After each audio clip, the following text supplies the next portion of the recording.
こんばんは、新パイロットきよきよです。梅雨明けが近づき、本格的な夏の気配にワクワクする一方で、蒸し暑さで疲れが出やすい時期でもあります。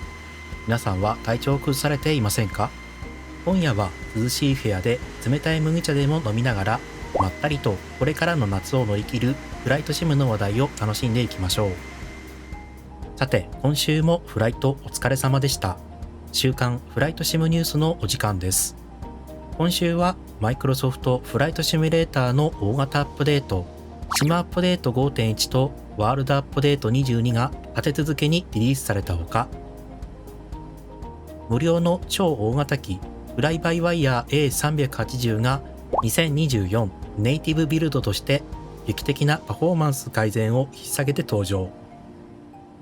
さらにシムワークスタジオさんからのサプライズ発表など見逃せない情報が目白押しです。それでは今週のヘッドラインを見ていきましょう。2024に待望の動作向上アップデ、そしてアメリカの大自然がアップデート。日本時間の6月の30日、主に Xbox や PlayStation などのコンソール版で発生していた飛行中にアビオニクスが突然再起動してしまうといった厄介なバグを解消した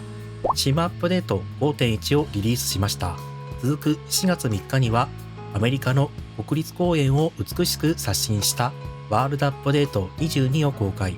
こちらは低速でゆっくりと VFR を楽しむユーザー待望のアップデートとなっています。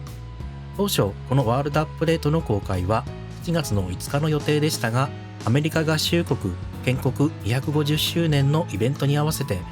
2日間前倒しでの公開となりました。今回は大きなアップデが2つ重なり、賑やかな1週間になりましたね。特にシムアップデート 5.1 ではプレイに支障が出ていた深刻な不具合にメスが入っています。グラスコックピットの再起動バグの修正、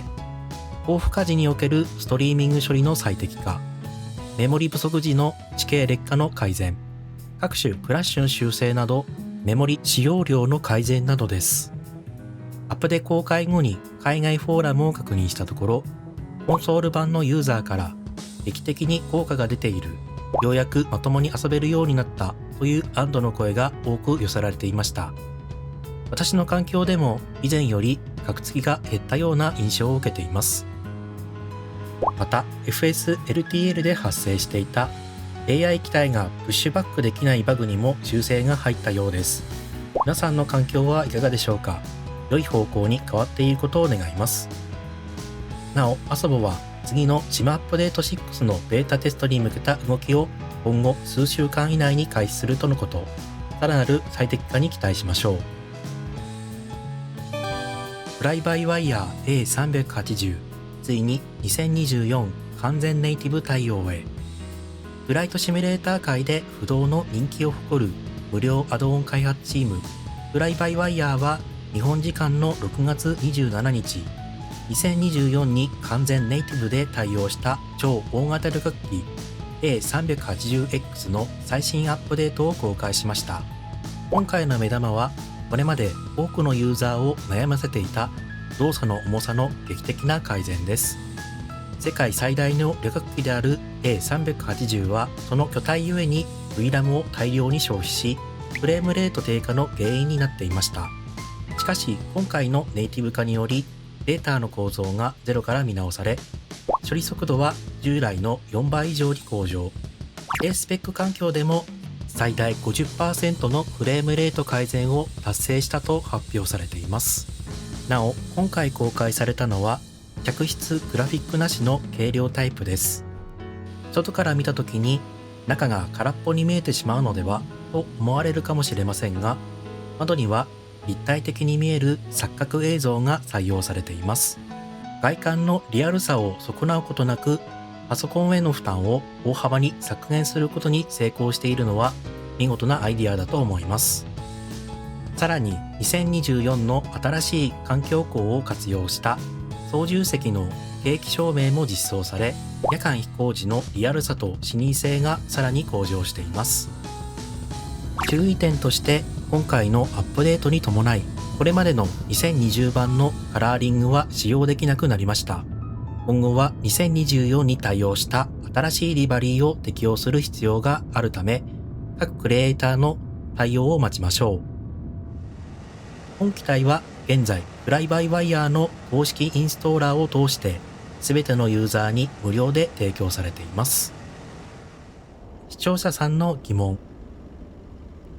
ここでは皆さんから寄せられたコメントや疑問にお答えするコーナーです。今回は AIS Japan 閉鎖後、チャート動はどこで手に入ればよいかについてです。AIS Japan はかつて国土交通省航空局が運営していたサイトで、日本の空港チャートや運用情報を無料で提供してくれていましたが、航空情報システムの大規模なデジタル化に伴い、2026年3月に惜しまれつつもサービスを終了してしまいました。今回の質問について結論からお伝えすると、これからの選択は2024を購入するか、ナビグラフを契約するの2択になると思います。それぞれのパターンを見ていきましょう。まずは2024ユーザーの場合、こちらはゲーム内および外部ブラウザの両方で常に最新版に更新されるチャート機能が標準で対応しています。八尾や調布といった一部の地方小型空港には対応していませんが、羽田、成田、関空、伊丹、新千歳、福岡といった主要な空港は網羅されているため、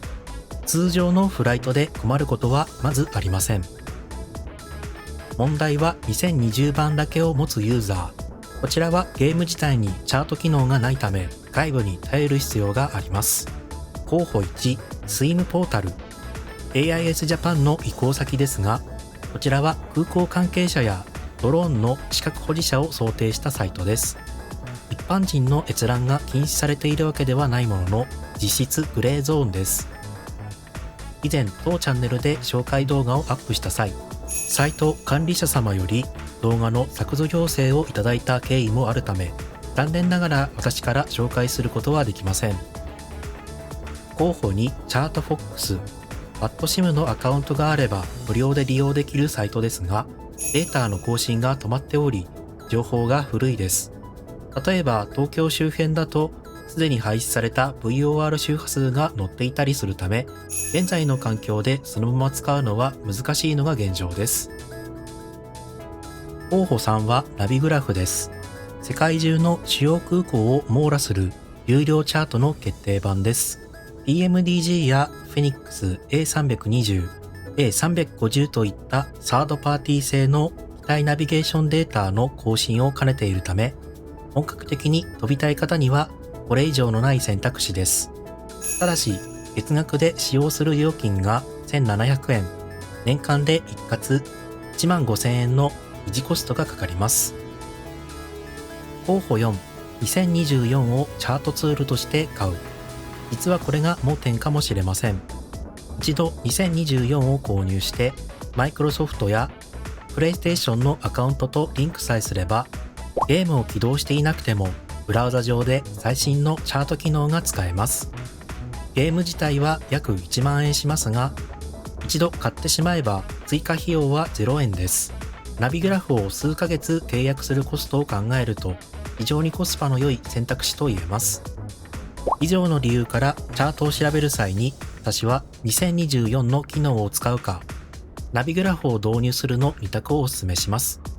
これらはあくまで私の見解ですので、他にもこんな方法があるよというアイデアがあれば、ぜひコメント欄で教えてください。今週の新作発表。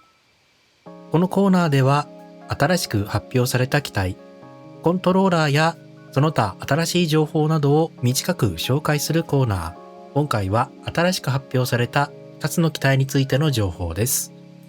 まず1つ目が、シムワークススタジオさんのラッシュ8シリーズの発表です。コディアックや PC12 など素晴らしいプロップ機を手掛けてきたシムワークススタジオさんが秘密裏に進めてきたプロジェクトとして DHC8 のラッシュ100、ラッシュ200、ラッシュ300型を発表しました。まだ詳しい仕様は発表されていませんが、ここ数日でミルテック、以前から開発を継続してきていたマジェスティック、そして今回のシムワークススタジオとダッシュ8を開発するチームがなんと3社に、それぞれ仕様やターゲットが異なると思いますが、どこが最初にリリースしてくるのか非常に楽しみです。カレナド・トルニエ DO228 の続報を公開。定評のあるカレナドから近く発表予定のトルニエ DO228 の追加情報が届きました。今回の機体は最新のグラスコックピット仕様ではなく、味わい深いアナログ計器仕様になることが判明しました。操縦桿の塗装の剥がれや使い込まれて若干汚れや擦り傷がついた計器パネルなど、カレナド得意のテクスチャー表現が光っています。価格やリリース日は未定ですが、待つのが楽しみな一機になりそうですね。今週のニュースはここまで。